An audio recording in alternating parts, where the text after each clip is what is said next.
ข้อมากัน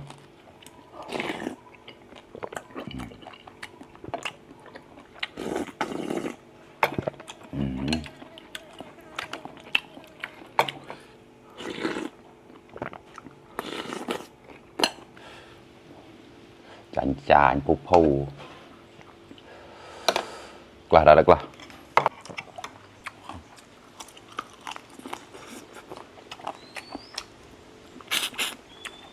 มังเออสำเนียงฮอดอ้าวสวัสดีทุกคนครับไก่เราจะเย่ไกลมากๆเรานะโมกิกลอยเงยกับมันมาแอร์รอ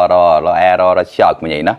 ต่อมังเกอเด็กเลี้ยงอัพแล้วก็เพิงนะเกอเด็กกลุ่มมาลนแปลงเราเลยนะแปลงเรากันอย่างนี้ก่อนในวันเราบางแปลงนะเกอทนตานนะอย่างมาอย่างนี้นะตาตุกจุดกระเบิดพอเมาเลยนะเรามีติดต่อยังติดต่อก่อนในจะได้ที่ชอกอย่างเงี้ยปลองต่อมันยันอยู่เดินเด็กเลี้ยงวัวอย่างเลยจะได้ที่เนี่ยอัพแล้วก็เพิงมาโน้ตที่ชอกอย่างเลยเงยกับมันแล้วแอร์รอกูแอร์ชอกแบบหนาวแล้วนะไก่ของเราจะเป็นเลี้ยงเชียร์ปองนะวันนี้มากินข้าวครับแล้วก็ได้อันนี้ตำแตงใส่ตีนไก่ครับนะเอาไว้ให้จุลจันจ่ายนะแต่หัวชิจอนะกิจอมจุดนะชอบมาเอากวนตอนเคลปตีนะไอ้ยาวที่เราหน้าติดเรื่องเฉียดกับหมูจอบเราหนูเราแต่เย็บประมาณไรมันเลยนะเราจะม้อยแมงเปิลมันก็ตีตั้งเกินเลยนะเราเล็บก้อมสอดก็เล็ตั้งเกินผมไม่ลงได้ยาวก็ตีต้มเลือดเราได้ต้มเลือดหนูก็ตลาดนาดข้อมาขอนี่ครับ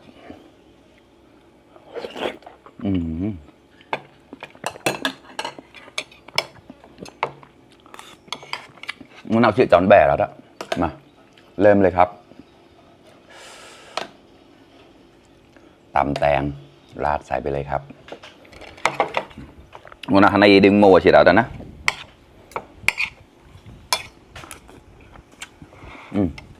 ข้อกินกับข้าวเจ้าครับไม่ใช่ข้าวเหนียวเชียร์กับร้อยเสียมนะเชียร์กับปอง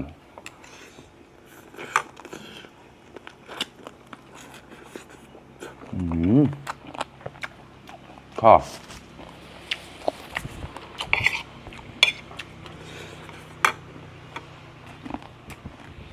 โมตรามาเชียร์แกว่งมาวันแค่ดิเชียร์กระตอบต่างๆกันนะมันหนาวเต้ก็คงเชียร์กระจาวมาต่อนะ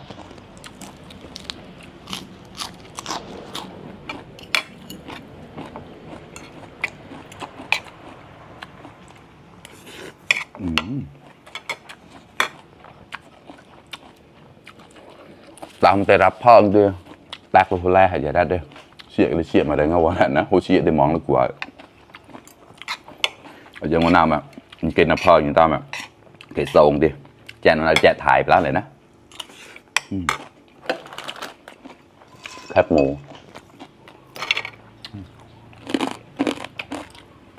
น้ำก็นายไม่ใช่แหวนแล้วน้ำตุ่ม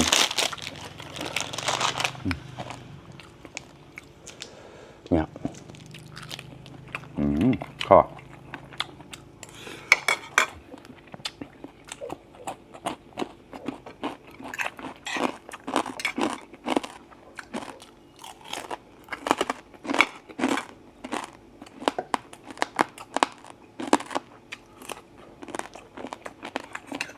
หนัว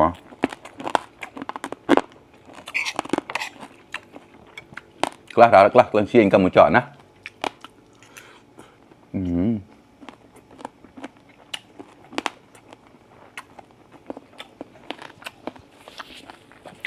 เราไล่ปลื้มเปิดสมอดกับที่พันเดอร์ไล่ได้แชร์กับหมูมาตาเราแล้วนะตั้งตัวนกแล้วเศร้าจำเนี่ยก็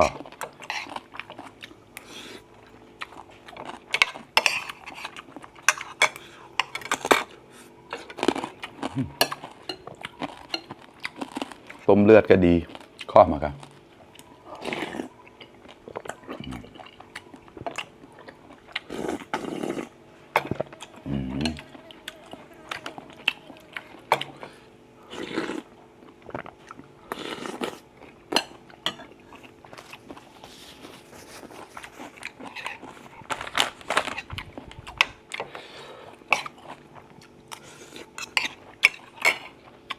จานจ่าย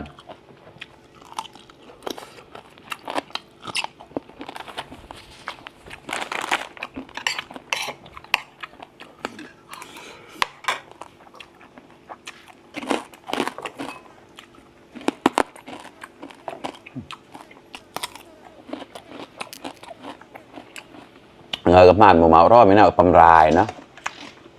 ตามปำรายก็ใช้กะทิดิบกัดบัดรายนะ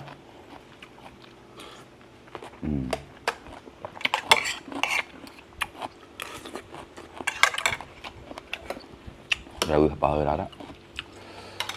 แมลงวันเริ่มเยอะแล้วครับมา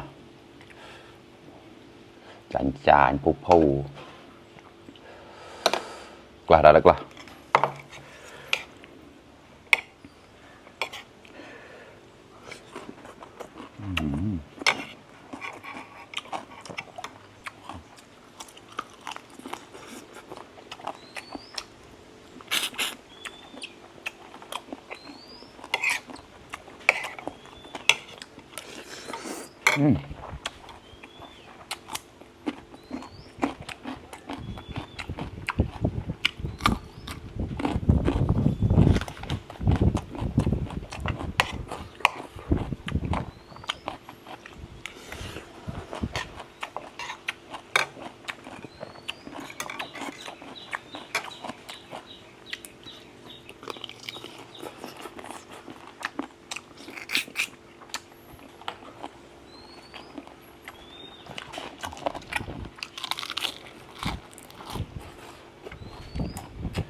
ไหน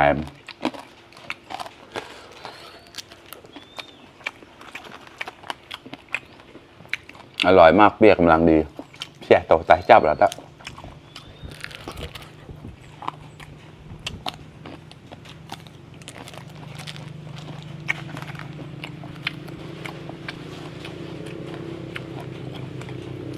เราเป็นต่อนี่หนาวนะ